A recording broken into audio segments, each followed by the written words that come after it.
But when we read history, we come to know that Prophet Muhammad, peace be upon him, met Warqa only twice in his life. Once, before he claimed prophethood, when he was worshipping the Kaaba, and he kissed the forehead of the Prophet. And the other time, when the first wahi was revealed to the Prophet, and when the Prophet was scared and shivering, his wife takes him to Warqa, only on 2 occasions. And immediately after the first wahi was revealed, the first revelation was given, 3 years later he dies. And this Qur'an continued to be revealed for 22.5 years. So imagine, Prophet met him only twice. How could he learn from him? And he died 3 years after meeting him the last time, after the wahi started. So surely he could not have learned from Warqa. He was a Christian Arab. He was Arab, but he had converted to Christianity. But surely he could not have learned from him. There are some people who say that the Prophet, he learned about the Qur'an from the Jews and Christians when he spent time with them. We know that the Prophet gave dawah to the Jews and Christians after going to Medina, 13 years after the revelation started. So surely he could not have learned from them. And in the discussions, it was the Prophet who was giving them information, not the vice versa. And many of the people who he discussed with, many of them accepted Islam. So it was the Prophet who was helping them, not they were helping Prophet. Furthermore, some people say that maybe learn from people outside Arabia. And we know that Prophet Muhammad, peace be upon him, he went outside Makkah before claiming prophethood only thrice. Once to Medina at the age of 6. Second time, between the age of 9 and 11, he goes along with his uncle to Syria for a business trip. And he goes at the age of 25 to Syria when he takes the caravan of Hazrat Khadija, may Allah be pleased with her. He only goes outside Makkah thrice. So to say that he went outside thrice and he learned everything of the Qur'an in these 3 occasions is absurd. Furthermore, we realize it's illogical that the Prophet could have learned from somebody else because he was so busy. He was always surrounded by the people. He was always kept busy by the people meeting him, so much so that the Qur'an says that give the Prophet a rest. So if he met some people, surely this thing would have been exposed in history. And the enemies of the Prophet were always keeping a watch on him. If he really met someone secretly, surely he would have been exposed. Furthermore, one historical fact that the Prophet was illiterate is sufficient to dispel all these theories that he copied from somewhere else. And Allah says in the Quran, in Surah Ankabut, chapter number 29, verse number 48, that you were not able to recite any book before this book came, nor were you able to transcribe any other book before this. Or else, the talkers of vanity would have doubted. That means Almighty God, who has all the wisdom, he knew that people will allege that this Quran has been written by the Prophet. So he saw to it that the last and final messenger, Prophet Muhammad, peace be upon him, was an illiterate, was ummi, not even giving a point to the critics, which is hardly big enough to even hang a fly. Allah is not even giving a small chance to the talkers of vanity, even giving the slightest excuse that someone would say that the Prophet wrote the Quran. And it's mentioned in Surah Araf, chapter number 7, verse number 157. It says that they follow the unlettered prophet, who's mentioned in the law and gospels, mentioned in the scriptures. Here it says that the prophet would be unlettered, illiterate. And we find that there are several prophecies of Prophet Muhammad in the Old Testament as well as the New Testament, several times mentioned in the Bible. And it's clearly mentioned in the book of Isaiah, chapter number 29, verse number 12, that the book will be given to thee who is not learned. And when it will be said to him, pray, read this, he will say, I am not learned. And this is exactly what happened when the first revelation, Wahi, came to Prophet Muhammad sallallahu alaihi wasallam, and when Archangel Gabriel said, Iqra, read, he replied, Ma ana biqari, I am not learned. So surely the Prophet, being an illiterate, could not have copied from somewhere else. History tells us today that the first Arabic version of the Bible, the Arabic version, translation of the Bible, did not exist when the Prophet was alive. The first version of the Old Testament was written by Sadian Gyos in 900 CE, about more than 250 years after the death of the Prophet. And the first Arabic New Testament was written or translated by Epiphanius in the year 1616, about 1,000 years after the demise of the Prophet. So where is the question of the Prophet copying from the Bible? There are many people who say that the Prophet, knows Billah, he copied the Qur'an from the Bible. And we do agree that there are similarities between the Bible and the Qur'an. No, just because there is similarities between the Bible and the Qur'an, that does not mean the Qur'an has been copied from the Bible. There is a possibility that both of them have one common source. And we know that the source of all the revelations was one true Almighty God. Suppose a student A, in the examination, he copies from the textbook of science. And student B also copies from the textbook of science. That does not mean B has copied from A or A has copied from B. Both copied from the original source, the textbook of science. Similarly, the source of all the revelations, it is Almighty God. And furthermore, if anyone copies from someone, he will never write the name of the person who he has copied from. The Quran gives due respect to Prophet Jesus, peace be upon him. If he had copied from the Bible, why should he give respect to Jesus, peace be upon him? If a person copies from his neighbor, he will not mention that my neighbor is a good person or my neighbor is very intelligent in science. So if the Prophet copied from the Bible, why does he give due respect to Moses, Jesus, peace be upon him, and all the prophets? If we say that the Quran has been copied from the Bible because there are common points, then we can say that Jesus Christ, peace be upon him, knows Billah, he has copied from the Old Testament because there are similarities between the Old and the New Testament. We know that the similarities are because both have a common source, that is one Almighty God. We come to know that in Islam, there are 4 revelations: the Torah, the Zabur, the Injil, and the Quran. The Torah is the Wahi, the revelation which was given to Moses, peace be upon him. The Zabur is the Wahi, the revelation given to David, peace be upon him. Injil is the Wahi, the revelation given to Prophet Jesus, peace be upon him. And the Quran is the last and final revelation which was given to the last and final messenger, Prophet Muhammad, peace be upon him. Even though all the revelations, all the scriptures that came before the Quran, they have not maintained the pure form. They have been corrupted. They have been changed. Yet, there are many parts of the scriptures which yet are the same. So if you have to check what is correct, you have to check with the Furqan, that is the glorious Quran. If it matches with the Quran, we have no problem in accepting that portion of that scripture to be the word of God. There may be many human beings who may not be knowing or having a knowledge of the Quran or the Bible. So how can we decipher which of the two is right or who has copied from whom? The best test is the test of science. If we put these two scriptures to the test of science, we will know the difference of chalk and cheese.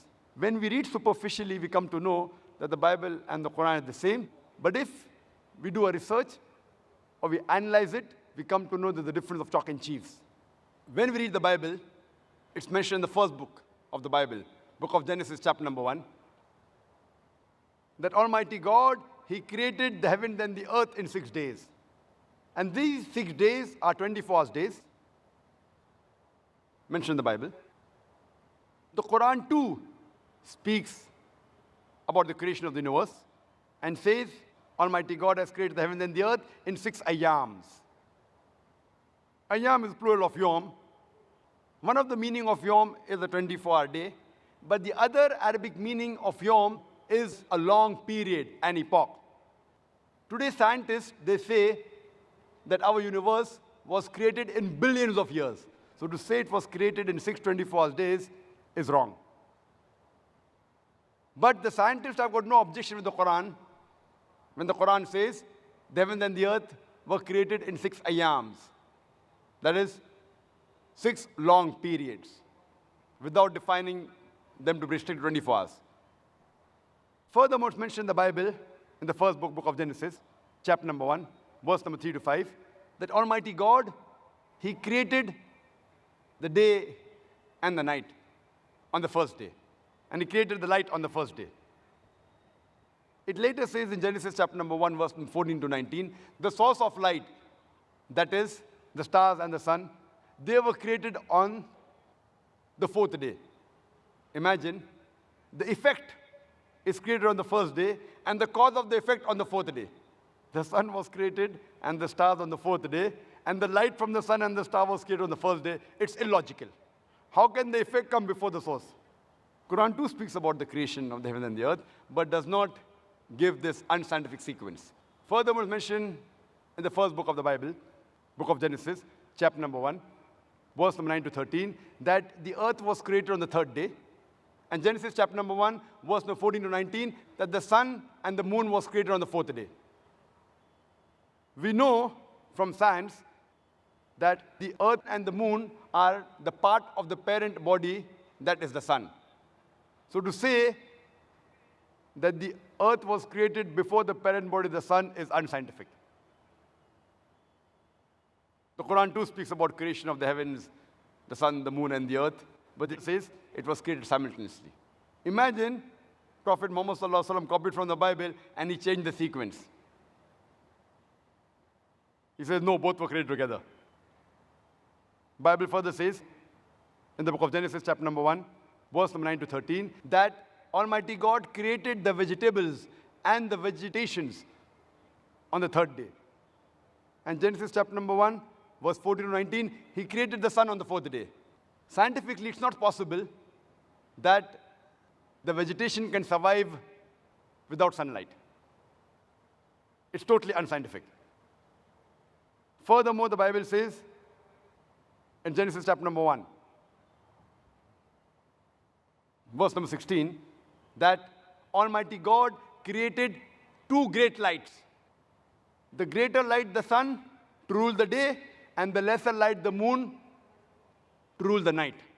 So the Bible says the light of the sun as well as the light of the moon is its own light. The Bible says the light of the moon has its own light. But the Qur'an says in Surah Furqan, chapter number 25, verse number 61, the light of the moon is not its own light, it's a reflected light. So imagine the Prophet copied from the Bible and he made corrections. Not the own light, it is a reflected light. It's not humanly possible. Only one who has this knowledge is Almighty God.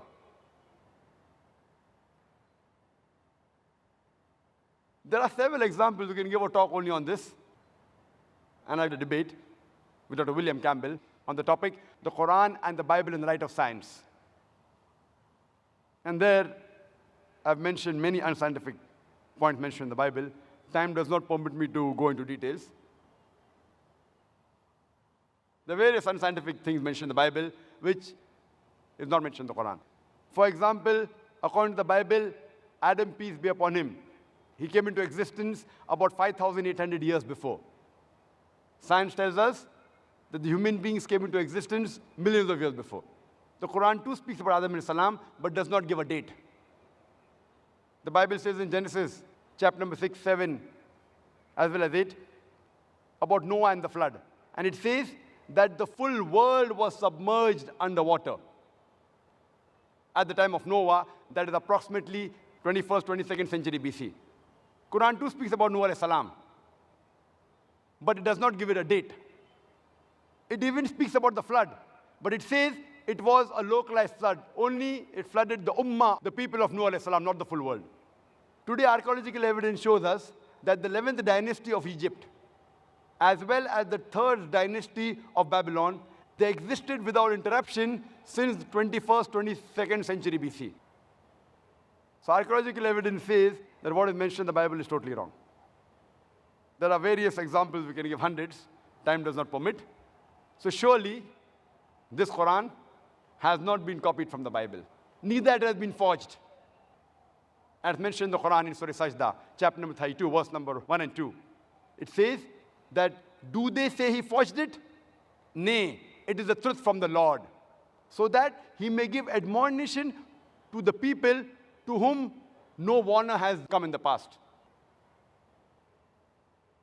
So surely, we can undoubtedly say that neither Prophet Muhammad, peace be upon the author of the Qur'an, neither did he copy or plagiarize or learn it from any other source.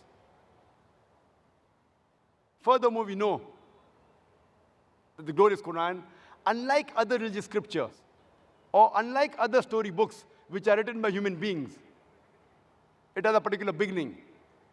Once upon a time, foxes and the grapes. Once upon a time, lamb and the wolf. That the Bible says, in the beginning was God. In the beginning was the Word. Typical. And every storybook will have a sequence.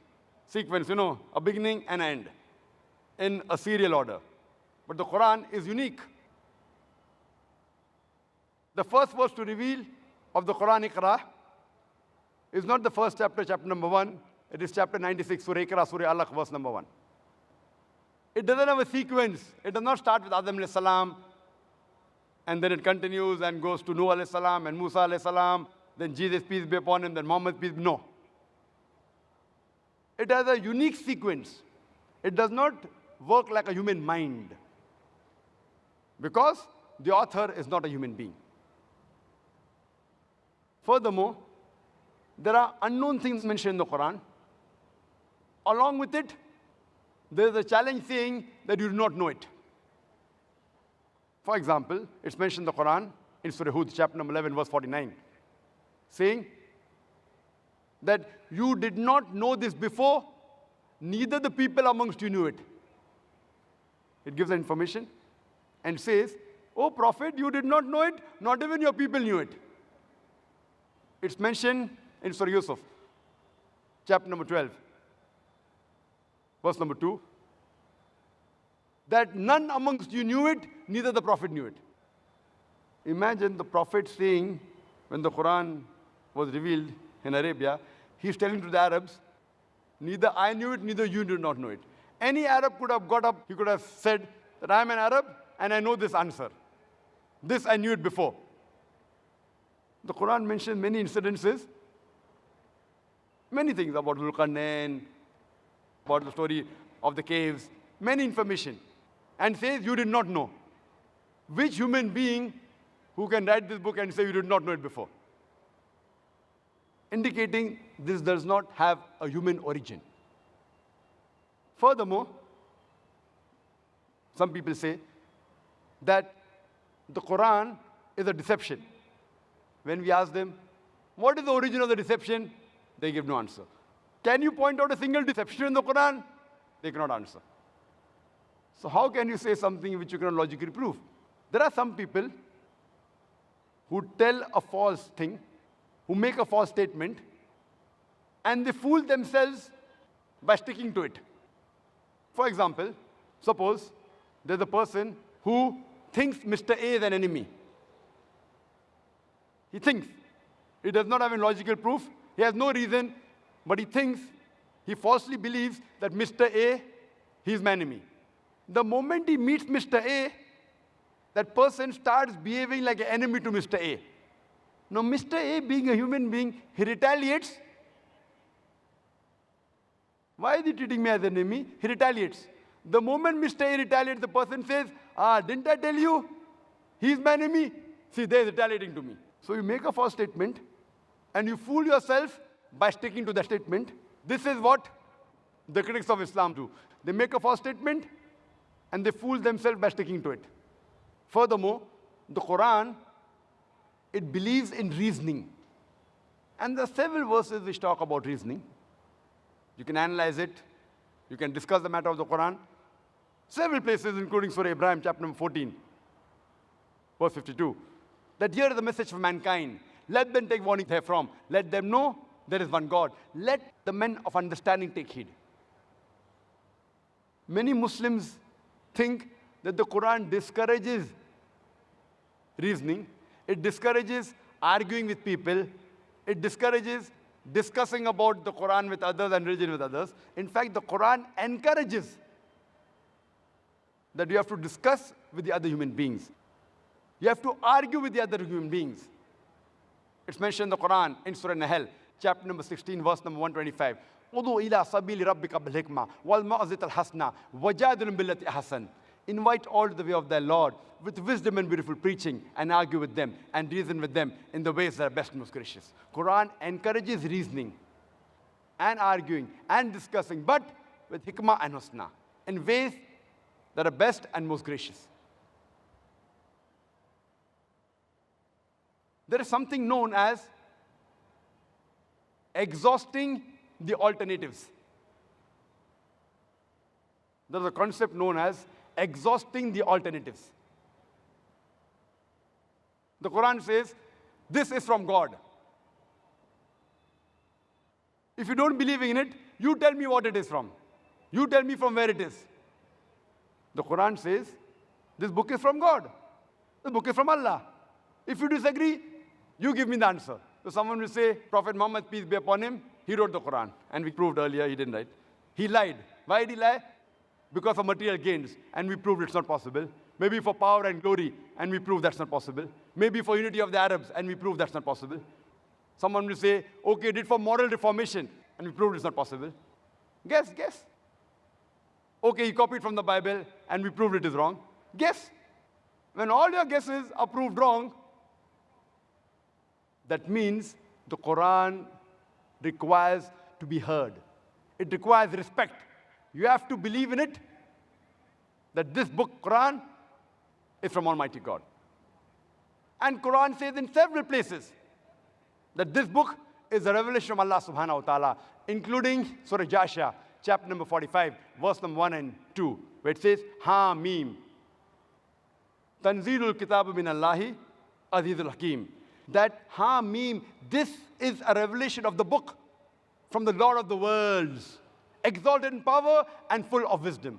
The Quran says in several places that this book is the book of Almighty God. It's mentioned in Surah Anam, chapter number 6, verse number 19. Surah Anam, chapter number 6, verse number 93. It's mentioned in Surah Yusuf, chapter number 12, verse number 1 and 2. In Surah Taha, chapter number 20, verse number 113. It is mentioned in Surah Sajda, chapter number 32, verse number 1 to 3. In Surah Yasin, chapter number 36, verse number 1 to 3. It's mentioned in Surah Az-Zumur, chapter number 39, verse number 1. In Surah Ghafir, chapter number 40, verse number 2. It's mentioned in Surah Jasha, chapter number 45, verse number 2. It is mentioned in Surah Rahman, chapter number 55, verse number 1 and 2. It's mentioned in Surah Insan, chapter number 76, verse number 23, that this book, the glorious Quran, is from none other but Allah subhanahu wa ta'ala. This is known as exhausting the alternatives. What you have, you give. You try it out. If you fail to prove it logically, then you have to agree with what is mentioned. As far as the scientists are concerned, they have a different philosophy. They have a different approach. This approach is known as the falsification test. The scientists, they are so busy. There are so many new theories coming about. They don't have time to analyze it. They say, if you have a theory, first give us a way to prove your theory wrong. If you come about with a new concept, first give us a way, show us a way how to prove your theory wrong. Albert Einstein, in the beginning of the 20th century, he proposed certain things. How does the universe work? Along with it, he gave 3 ways how to prove his theory wrong. The scientists, they examined for 6 years, and then they agreed it was right. Now, anyone who gives a falsification test, it deserves to be heard. It doesn't mean the person is great or the work is great. It may be right, may be wrong, but anyone who gives the falsification test, it deserves to be heard. There are innumerable falsification tests mentioned in the Quran. You want to prove the Quran wrong? It is very easy, you try it out. Very easy. There are some falsification tests which was meant only for that time, when the Quran was revealed. Some is meant for today, some it will be meant till the last day. I'll just mention about 4 or 5 because of lack of time. One very good example is about the story of Abu Lahab. Abu Lahab, he was the uncle of the Prophet Muhammad ﷺ, and he was given this nickname, Abu Lahab, the father of the flame, and he was one of the staunchest enemies of the Prophet. Whenever he saw anyone speaking with the Prophet, he used to wait. Moment the Prophet left, he used to go to the man and ask him, what did the Prophet say? Did he say black? It is white. Did he say day? No, it is night. He used to speak the opposite. He was one of the staunchest enemies of the Prophet. He went out of the way, he even lied many a times just to prove the Prophet wrong. Now there's a surah in the Quran by the name Surah Lahab, chapter number 111, which all of us know very well. It's recited many times in the Salah, Tabbat Yada Abi Lahab wa Tab, etc. In this surah it is mentioned that Abu Lahab and his wife, they will burn in the hellfire, indicating they will never become Muslims. They will never ever accept Islam. Now this surah was revealed about 10 years before the death of Abu Lahab. When this surah was revealed, only thing Abu Lahab had to do was accept Islam, and the Quran would have been proved wrong. Not actually. Many of his companions who were his friends, in the span of 10 years, they accepted Islam. Abu Lahab, later on, after 10 years, he died in the Battle of Badr. 10 years he had time. The Prophet was constantly reminding him for 10 years, you accept Islam, and the Quran will be proved wrong. So easy. Only thing he had to do was say, I am a Muslim. Finish. Not that he had to behave like a Muslim. Not that he had to offer salah. Only thing he had to say, I'm a Muslim, and finish. The Quran would have been proved wrong. So easy. Very easy. He had lied many times against the Prophet. He had to lie once again, and the Quran would have been proved wrong. But he could not, because the author of the Quran is Almighty God. He knows that Abu Lahab will never accept Islam. Falsification test. 10 years. There's another falsification test. Many, many are there. It's mentioned in Surah Baqarah, chapter number 2, verse number 94 and 95. There was a group of Jews who were having confrontation with the Muslims, and they say that the last home with Allah is only for us. So Allah says in Surah Baqarah, chapter 2, verse 94 and 95, that if they say the last home with Allah is only for them, so ask them to call for death. If you say that surely the last home with Allah, Akhirat, is for you, then call for death. And the verse continues, they will never call for death. Never. Only thing these Jews had to do to prove the Quran wrong was say, I want to die. So easy. Not that they had to die. Not that they had to commit suicide. Not that they had to stab themselves. Only thing they had to say is, I want to die. So easy. To prove the Quran wrong, you want to say, I want to die. 4 words, Quran will be proved wrong. Allah continues in Surah Baqarah, chapter 2, verse 95 and 96. They will never call for death, even if 1,000 years was given to them. So easy. So easy to prove the Quran wrong. Now these 2 falsification tests were falsification tests of the past. Now you'll ask me, Brother Zakir, today I want to prove the Quran wrong. How can I prove it wrong today? Can I do it today? Yes, everyone has a chance. Allah says in Surah Ma'idah, chapter number 5, verse number 82, that for the believers, the closest to the believers are those people who say that we are Christians. And the furthest away, the staunchest enemies are those who say we're Jews and pagans. The Quran says the staunchest enemies of the believers are the Jews and the pagans. And the closest to the believers are those who say we are Christians. As a whole, the Quran is talking as a whole. There are many Jews who have accepted Islam. There may be few Jews who are better than the Christians, but as a whole, the Quran says the Jews are the enemies of the Muslim as a whole. And the Christians are closer. Only thing to prove the Quran wrong, now all the Jews of the world, they get together and they plan. Okay, let's be good to the Muslim for a few years, or 2-3 years. Better than the Christians. Quran is proved wrong. So easy. All the Jews of the world get together. For 3-4 years, we'll be good to the Muslims. And then we'll say this verse of the Quran, Surah Ma'idah, chapter number 5, verse number 82, is wrong. They will never do it. They will never be able to do it. Easy. There are other falsification tests. You will say, I'm not a Jew, but I want to prove the Quran wrong. How can I prove it? Allah has given everyone a chance.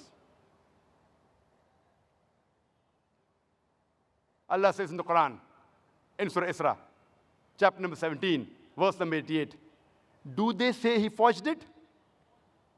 Try and produce a Quran like unto it. I mean, do you say the Quran is forged? Try and produce a Quran like it.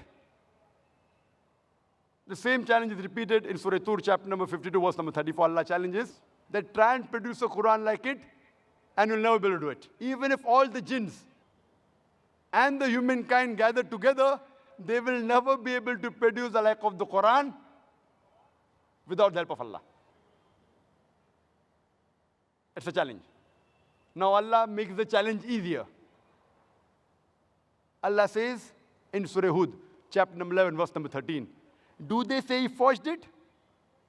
Produce 10 surahs forged like unto it. Not the whole Quran. Difficult? Forget it. That challenge is difficult. Produce 10 surahs like the Quran. And call forth for help anyone besides Allah. And you'll never be able to do it. Allah makes the challenge easier, much easier. In Surah Yunus, chapter number 10, verse number 38. Do they say he forged it? Produce one surah like it. One. Not the whole Quran, not 10 surah, one surah like it. And call forth for help anyone who you want besides Allah, and you'll not be able to do it. No response. Now Allah makes the test much easier. Allah says in Surah Baqarah, chapter number 2, verse number 23 and 24. Allah says, وَإِن كُنْتُمْ فِي رَيْبٍ مِّمَّا نَزَّلْنَا عَلَى عَبْدِنَا.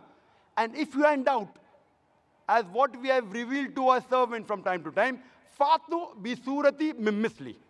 Produce a surah somewhat similar to it. Mim misli. It's not misli. Mim misli means somewhat similar. Not exactly like the Quran.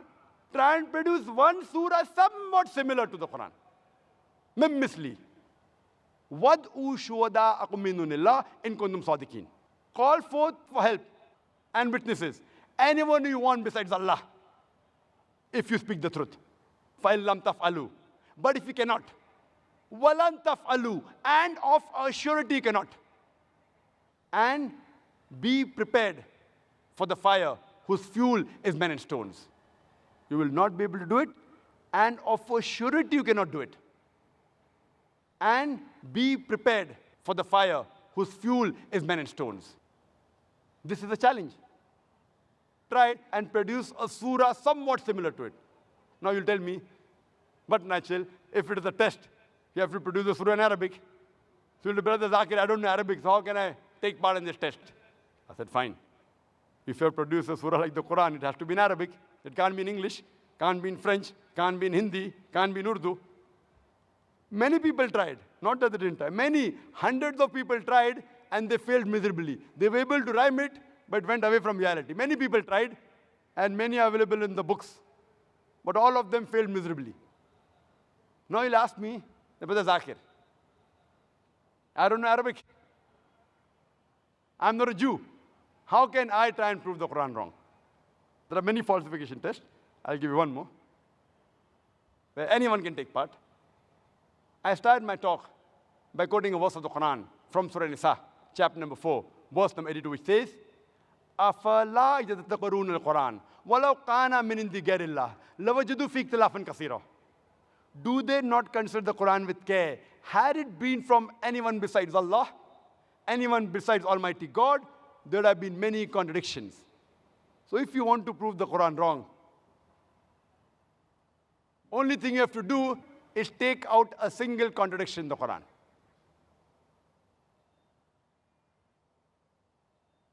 If anyone takes out a single contradiction in the Qur'an will be proved wrong. Not that people did not try. Many people tried. You go on the internet, you will find 1,000 contradictions. But all of them, either out of context, or mistranslation, or illogical. So this is called as a falsification test. So Qur'an shows us a way how to prove itself wrong. If you think it's not from God, you want to prove it wrong, try it. Take out a single contradiction, the Qur'an will be proved wrong. This is called as the falsification test. Anyone who believes in God will immediately agree, if he is unbiased with what I've said in the last 1 hour, he'll have to agree that the Qur'an is from God. But what about a person who does not believe in God himself? If a person does not believe in God, where is the question of Qur'an being a word of God? So now, we have dealt with the majority of the people, but yet there is a large percentage who are atheists, who do not believe in God himself. How do we deal with them?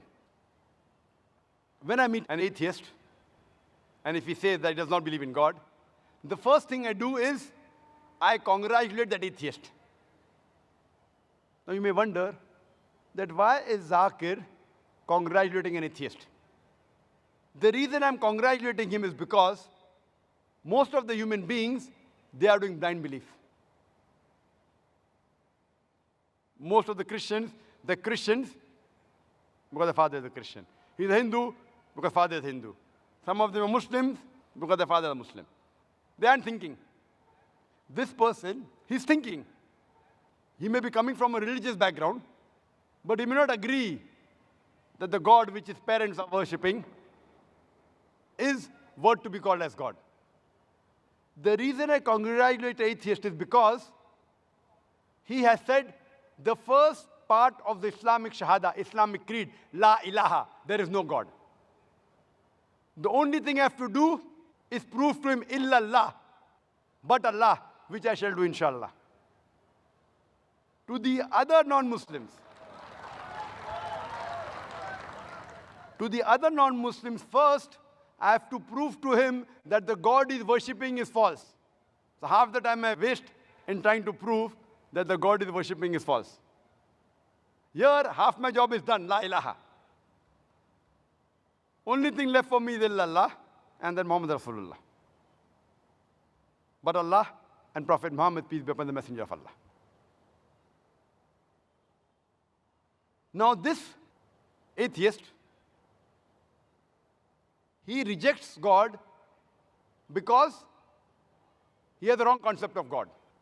Now anyone who says he does not believe in God, first I'll ask him, what is the definition of God? For anyone to reject anything, he should know its definition. For example, if I say, this is a pen, for you to say it is not a pen, you should know the definition of pen. If you don't know the definition of pen, you cannot say this is not a pen. Is it clear? Do you agree with me or not? If I say this is a pen, for you to say it is not a pen, you have to know the definition of pen, otherwise, you cannot logically say it's not a pen. There was a smart person. He said, no, Brother Zakir. I know that's a book. So even if I don't know the definition of a pen, I can say it's not a pen. I know it's a book. So why should I know the definition of pen? So I said, fine. Do you know that's a book? He says, yes. I say, this is a kitab. He will say, no, it's not a kitab. He knows the definition of book, but does not know the definition of kitab. Kitab, in Arabic and Urdu, means a book. If I say this is a pen, knowing definition of a pen is more important than knowing what is this.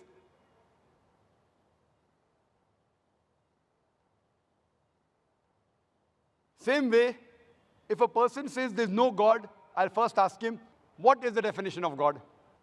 The definition they give is when they see that a God tells a lie, a God can be defeated, the God, he can be killed. So when we hear all these stories of God telling a lie, a God can be defeated, a God can be killed, a God can die, a God requires to eat, so they reject the God. Who are they rejecting? They're rejecting the false gods, la ilaha. Similarly, someone, if he believes that Islam is a religion of terrorism, Islam is a merciless religion, Islam is an unscientific religion, Islam is a religion which does not give rights to the woman, and he rejects this Islam. I say, even I reject such Islam. Because I know that Islam is a merciful religion. Islam, it's a scientific religion. Islam has human rights. Islam has women rights. So what do? I tell him, the Islam you believe and you reject, it should be rejected, but true Islam is, then I present to him the true Islam.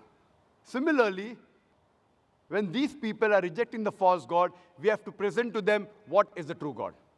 And the best definition of Almighty God, of Allah subhanahu wa ta'ala, given in the Qur'an, is from Surah Ikhlas, chapter number 112, verse number 1 to 4, which says, Kul huwa Allahu ahad. Say, He is Allah one and only.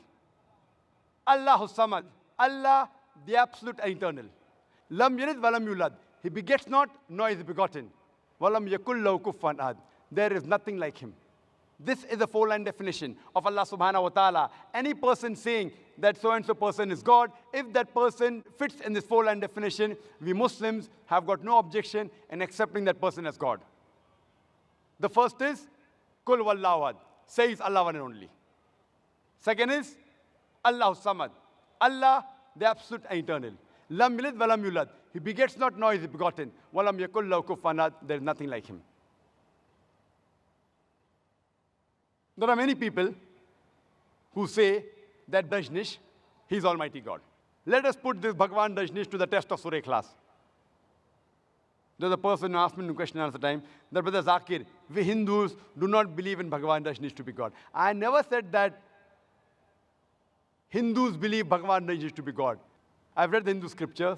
Nowhere do the Hindu scriptures say Bhagwan Dajnish is God. I said some human beings, some people believe Bhagwan Dajnish to be God. Let us put this Bhagwan Dajnish to the test of Surah Ikhlas. The first is, Qul huwallahu ahad. Says Allah one and only. Was Bhagwan Dajnish one and only?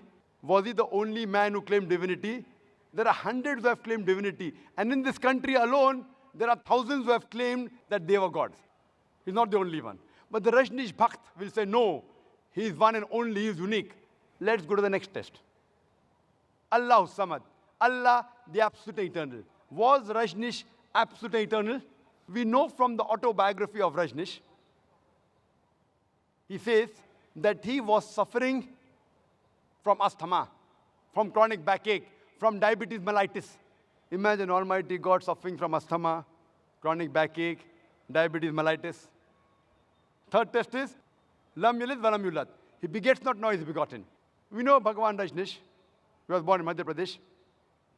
And later on, in 1981, he goes to America and takes thousands of Americans for a ride. And in the state of Oregon, he starts his village called as Rajnishpuram. Later on, the American government, they arrest him and they put him behind bars. And Rajnish, he alleges that the American government, they slow poisoned me in the prison. Imagine Almighty God being slow poisoned. Later on, the American government, they kick him out of the country. He comes back to India and goes back to the city of Pune, where he has a center, which is now called as Osho Commune. And when you go to the center, if you go to Samadhi, it is mentioned there on his Samadhi, Bhagavan Rajneesh, Osho, never born, never died, but visited the earth from the 11th of December, 1931 to the 19th of January, 1990. Never born, never died, but visited the earth from the 11th of December, 1931 to the 19th of January, 1990. They forgot to mention on his Samadhi that he was not given visas to more than 21 countries of the world. Almighty God coming to visit the world, and he requires visas. And the Archbishop of Greece said that if you don't remove Rajneesh out of this country, we'll burn his house and the house of a disciple. And the last test, Walam yakullahu kuffan ad, there's nothing like him, is so stringent that no one besides the true Almighty God can pass. The moment you can compare God to anyone in this world, to anyone in the universe, he's not God. Walam yakullahu kuffan ad, there's nothing like him. Suppose someone says that Almighty God is 1,000 times stronger than Arnold Schwarzenegger. You might have heard the name of Arnold Schwarzenegger, the person who got the title Mr. World, the strongest man in the world, Mr. Universe, the strongest man in the universe. If someone says that Almighty God is 1,000 times stronger than Arnold Schwarzenegger, the moment you can compare God to anything in this world, whether it be Arnold Schwarzenegger, whether it be Dara Singh, whether it be King Kong, whether it be 1,000 times or 1,000,000 times, the moment you can compare God to anything in this world, he is not God. Walam yakullahu kuffan ahad, there's nothing like him. You know Bhagavan Rajneesh, he wore white clothes, he had a beard, he had 2 eyes like the human beings, 1 nose, 2 hands.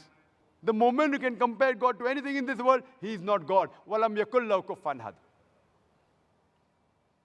Otherwise, Allah says in the Qur'an, in Surah Isra, chapter number 17, verse number 110, Qulidullah abidur Rahman, ayyamatadu, falal asmaul husna. Say, call upon him by Allah or by Rahman. By whichever name you call upon him, to him belong the most beautiful names.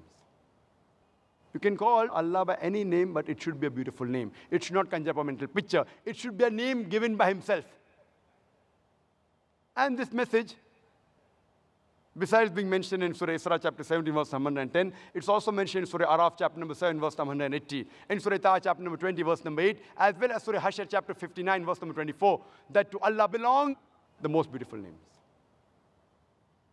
Many of the atheists, they believe in science. All these arguments may not satisfy them completely. Many of the atheists, they say that science is a yardstick. They believe science is ultimate.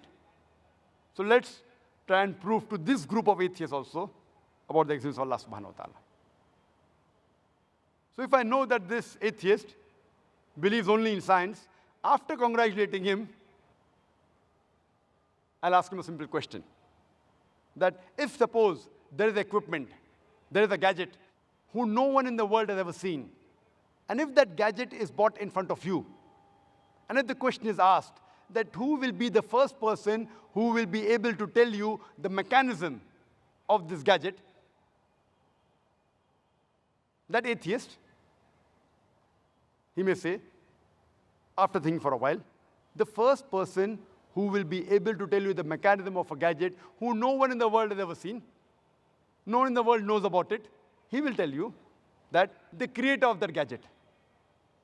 Or he may say the maker of the gadget. He may say the inventor. He may say the producer. He may say the manufacturer. Whatever he says, it will be somewhat similar. Either creator, manufacturer, producer, maker, inventor, somewhat similar. Just keep that answer at the back of your mind. The second person is the creator. If he says to somebody else, he'll come to know, or a person who does research, but that is secondary. You ask this atheist that how did our universe come into existence? So he will tell you that our universe was initially one primary nebula. Then there was a secondary separation, a Big Bang, which gave rise to galaxies, stars, moon, sun, and the earth on which we live. This he calls as the Big Bang. You ask him, When did you come to know about this creation of the universe, about the Big Bang? He will tell you about 50 years back, 40 years back. So you tell him, this thing what you're mentioning about the Big Bang is already mentioned in the Qur'an 1400 years ago in Surah Anbiya, chapter number 21, verse number 30, where Allah says, Avalam yaral lazina kafaru. Do not the unbelievers see anna samawati wal arda kanat ratkan fataknahuma, that the heaven and the earth were joined together and we clove them asunder. What you're talking about, the Big Bang, is already mentioned in the Quran 1400 years ago. Who could have mentioned this in the Quran? So he will tell, maybe it's a fluke. Somebody wrote it. No problem. Don't argue with him. Ask him the next question. What is the shape of the earth? So he will tell you, previously the human beings thought that the world was flat. It was in 1577 when Sir Francis Drake, he sailed around the earth, that he proved that the earth was spherical. You tell him that the Quran mentions in Surah Naziyat, chapter number 79, verse number 30, that wal ard ba'da zalika dahaha. We have made the earth egg-shaped. The Arabic word dahaha, one of its meaning is an expanse, and the earth is an expanse. The other meaning is derived from the Arabic word duya, which means an egg. And we know today that the earth is not completely round like a ball. It is flattened from the pole and bulging from the center. It is geospherical in shape. It is somewhat similar to the egg. And the Arabic word duya does not refer to a normal egg. It specifically refers to the egg of an ostrich. And if you analyze the shape of the egg of an ostrich, it is geospherical in shape. Imagine, the Quran mentions that the earth is geospherical 1400 years ago. Who could have mentioned that? So he will tell you, your Prophet Muhammad, peace be upon him, was an intelligent man. Don't argue. Continue. The light of the moon, is it its own light or reflected light? So the atheist will tell you, previously we thought that the light of the moon was its own light. But today we know that the light of the moon is not its own light, it's a reflected light. When did you come to know? He will tell you, we came to know yesterday, 50 years back, 100 years back, 200 years back. Quran mentions 1400 years ago in Surah Furqan, chapter number 25, verse number 61. That blessed is he who has placed the constellations in the sky, and therein sun, Shams, having its own light, and moon having borrowed light. The Arabic word for sun is Shams. Its light is always described as siraj or wahaj, meaning a torch or a blazing lamp. And the moon in Arabic is called as qamar. Its light is always described as munir or nur. Munir means borrowed light, and nur means a reflection of light. And nowhere is the moonlight described as wahaj or siraj. It's always described as nur or munir, borrowed light or reflection of light. Who could have mentioned this in the Quran 14 years ago? Now there'll be a pause. Don't wait for the reply. Continue. When I was in school, I had learned that the sun revolved, but it was stationary. It did not rotate about its axis. The Quran says in Surah Anbiya, chapter number 21, verse number 33, Huwa allazi khalaqal layla wan nahara. It is Allah who has created the night and the day. وَالشَّمْسَ وَالْقَمَرَ, the sun and the moon. كُلٌّ فِي فَلَكِ يَسْبَحُونَ, each one traveling in an orbit with its own motion. The Arabic word yasbahun describes the motion of a moving body. And if it's talking about a celestial body, it means that this sun and the moon, besides revolving, it's also rotating about its own axis. And today science tells us that the sun takes approximately 25 days to complete one rotation. Imagine what I read in school. I finished my school in 1982. Sun was stationary. 1400 years before the Quran says the sun rotates. And my science book said the sun was stationary. Today, it has been incorporated that the sun rotates. You ask him, that who could have mentioned this? There'll be a silent pause. Some critics will say it's nothing great that the Quran speaks about astronomy because the Arabs were advanced in the field of astronomy. I do agree, the Arabs were advanced in the field of astronomy, but I'd like to remind them that it was centuries after the Quran was revealed that the Arabs became advanced in the field of astronomy. So it is from the Quran that the Arabs learned about astronomy and not the vice versa. In the subject of hydrology, when you ask the atheist, that you ask him about the water cycle, he will tell you that the water evaporates from the ocean. It forms into clouds. The clouds move into the interior. It falls down as rain. and the water will be replenished. We ask him, when did you come to know this? He will tell you it was in 1580 when Sir Bernard Palissy, he spoke about the water cycle for the first time. 1580. So you tell him, what you came to know in 1580, just hardly a couple of hundred years before, the Qur'an mentions 1400 years ago. The Qur'an says, the water evaporates from the ocean, formed into the clouds move and join, they move into the interior, and they fall down as rain, and the water will be replenished. The water cycle is spoken in the Qur'an in great detail in several places. It's mentioned in Surah Zumur, chapter 39, verse number 21. In Surah Rum, chapter number 30, verse number 24. In Surah Hijr, chapter number 15, verse number 22. In Surah Mu'minun, chapter number 23, verse number 18. In Surah Rum, chapter number 30, verse number 48. In Surah Nur, chapter number 24, verse number 43. It's mentioned in Surah Naba, chapter number 78, verse number 12 to 14. It's mentioned in Surah Araf, chapter number 7, verse 57. In Surah Raj, chapter number 13, verse number 17. It's mentioned in Surah Furqan, chapter number 25, verse number 40 and 49. It's mentioned in Surah Yasin, chapter number 36, verse number 34. It's mentioned in Surah Fatir, chapter number 35, verse number 9. It's mentioned in Surah Jasha, chapter number 45, verse number 5. In Surah Qaf, chapter number 50, verse number 9 and 10. It's mentioned in Surah Waqia, chapter number 56, verse number 67 to 70. It's mentioned in Surah Tariq, chapter number 86, verse number 11. I can go on and go on and go on, quoting only the verses in the Quran which speak about the water cycle only. The Quran speaks about the water cycle in great detail. Who could have mentioned this in the Quran 14 years ago? No reply. Don't worry, continue. The Quran speaks about geology. The geologists say that the radius of the earth is 3,750 miles. The deeper layers are hot and fluid. The upper layer is a thin crust, hardly 1 to 20 miles in thickness, and there are high possibilities it will shake. It is due to the folding phenomena which gives rise to mountain ranges which prevents the earth from shaking. Allah mentioned this in the Quran. It's mentioned in the Quran. In Surah Naba, chapter number 78, verse number 7 as well as 8, Allah says, وَالْجِبَالَ أَوْتَادًا. We have made the earth as an expanse and the mountains as pegs, which science has agreed today. A similar message is mentioned in Surah Anbiya, chapter 21, verse number 31, that we have placed on the earth mountains standing firm, lest it would shake with you. In the field of oceanology, previously we knew that there was two types of water, salt and sweet, but the Quran says in Surah Furqan, chapter 25, verse number 53, that it is He who has let free two bodies of flowing water, one sweet and palatable, the other salty and bitter. Though they meet, they do not mix. There is a barrier which is forbidden to be trespassed. We knew that there were two types of water, but what does the Quran mean there is a barrier which is forbidden to be trespassed? Today we know that whenever one type of water flows into the other type of water, it loses its constituents and gets homogenized into the water it flows. This homogenizing area is called as a barrier, a barzakh in the Quran. Quran mentioned this 14 years ago. Quran mentioned about biology. It's mentioned in Surah Anbiya, chapter number 21, verse number 30. وَجَعَلْنَا مِنَ الْمَاءِ كُلَّ شَيْءٍ أَفَلَا يُؤْمِنُونَ. We have created every living thing from water. Will you not then believe? Who could have believed in the deserts of Arabia that everything is made from water?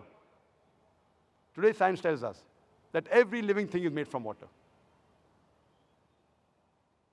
There is a theory known as theory of probability, that if you make a wild guess, the chances you'll be right is depending upon what are the options. For example, if I toss a coin, head or tails, whatever reply you give, the chances you'll be right is 1 upon 2, 50%. Two options, chances you'll be right is 1 upon 2, 50%. If I toss a coin twice, the chances I'll be right both the times is 1 upon 2 into 1 upon 2, it is 1 upon 4, it is 25%. If I toss a coin thrice, the chances I'll be right all three times is 1 upon 2 into 1 upon 2 into 1 upon 2, it is 1 upon 8, 12.5%. If I throw a dice, the dice has got 6 sides. The chances if I make a wild guess it will be right is 1 upon 6. Now if you apply this theory of probability, that someone made a wild guess, for example, what is the shape of the earth? You can think of 10 things. Flat, square, rectangle, triangular, hexagonal, on and on, maybe spherical. The chances if you make a wild guess it is spherical, it will be right is 1 upon 10. If you ask a person, the light of the moon, is it its own light or reflected light? If he makes a wild guess, chances he'll be right is 1 upon 2. The chances that both are right, the shape of the earth and the light of the moon is not its own light, is 1 upon 10 into 1 upon 2 is 1 upon 20. That is 5%. All living creatures, made of what? You can think of 1,000 things. Sand, iron, tin, wood, on and on, maybe even water. Chances you make a wild guess and one is right is 1 upon 1,000. Chances all three are correct. Shape of the earth is spherical. Light of the moon is reflected. Everything made from water is 1 upon 10 into 1 upon 2 into 1 upon 1,000. Is 1 upon 20,000. Is 0.005%. Only in 3 scientific facts, it's 0.005%. I've already mentioned several. And if you read my book, there are hundreds. There are many things. Qur'an speaks about botany. In Surah Ra'd, chapter number 13, verse number 3, that all the fruits are created in pairs, in sexes male and female. Qur'an says in Surah Taha, chapter number 20, verse 53, that the plants are made in sexes male and female, which you came to know recently. In the field of zoology, Qur'an says the animals and the birds live in community like the human beings. In Surah Anam, chapter number 6, verse number 38, which we came to know recently. Qur'an speaks about the bee, that it can find its path, which we came to know recently. In Surah Nahl, chapter number 16, verse number 60 and 69. The Qur'an says that the worker bee, the female bee, previously thought it was the male bee. Qur'an says in Surah Nahl, chapter number 16, verse number 69, that the worker bee is the female bee. Qur'an speaks about the lifestyle of the spider in Surah Ankabut, chapter 29, verse number 41. The Qur'an speaks about the lifestyle of the ant in Surah Namal, chapter number 27, verse number 17 and 18, which we have come to know recently. Qur'an speaks about genetics, that it is the male fluid, it is the sperm which is responsible for the sex of the child. In Surah Najm, chapter number 53, verse number 45 and 46, as well as chapter number 75, verse number 37 to 39, which we came to know recently. Qur'an speaks about embryology, that all the human beings are made from alaqah, a leech-like substance, something which clings. In Surah Alaq, Surah Iqra, chapter 96, verse number 2, which we came to know recently. Qur'an speaks about the various embryological stages, alaqah, mudga, izama, lahem. In Surah Mu'minun, chapter number 23, verse number 12 to 14, which we have come to know recently. There are various scientific facts mentioned in the Qur'an. I'll just mention 2 more.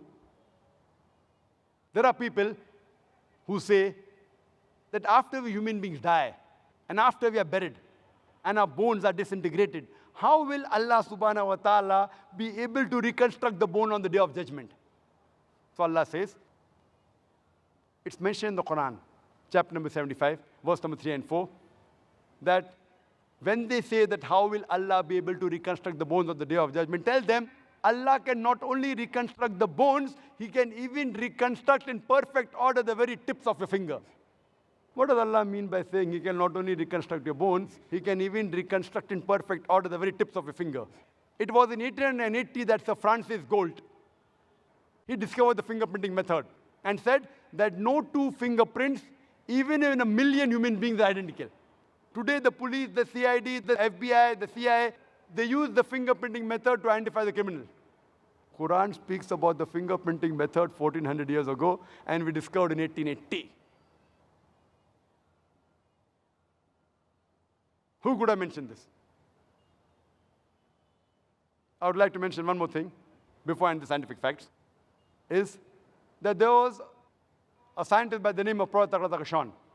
Professor Tagra Tagashawn hails from Thailand, and he was doing a great deal of research in the pain receptors.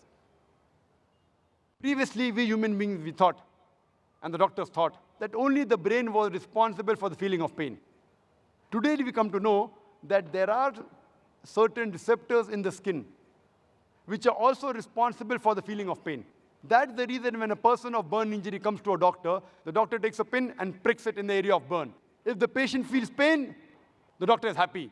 the pain receptors are intact. If the patient does not feel pain, the doctor is sad. The pain receptors have been destroyed. It's mentioned in the Qur'an, in Surah Nisa, chapter number 4, verse 56, that as to those who reject our signs, we shall cast them in the hellfire, and as often as the skins are roasted, we shall give them fresh skin so that they feel the pain. Indicating there is something in the skin which is responsible for the feeling of pain. Imagine, Quran speaks about the pain receptors 1400 years ago. And Professor Tagrat Akashan, when he came to know this is mentioned in the Quran, in the 9th Medical Conference in Riyadh, in the conference itself, he said the Shahada and said, La ilaha illallah, Muhammad Rasulullah. There is no God but Allah, and Prophet Muhammad, peace be upon the messenger of Allah. So when you ask the atheist, who could have mentioned this in the Quran? The only reply he can give you is the same which he gave you earlier. It is the creator.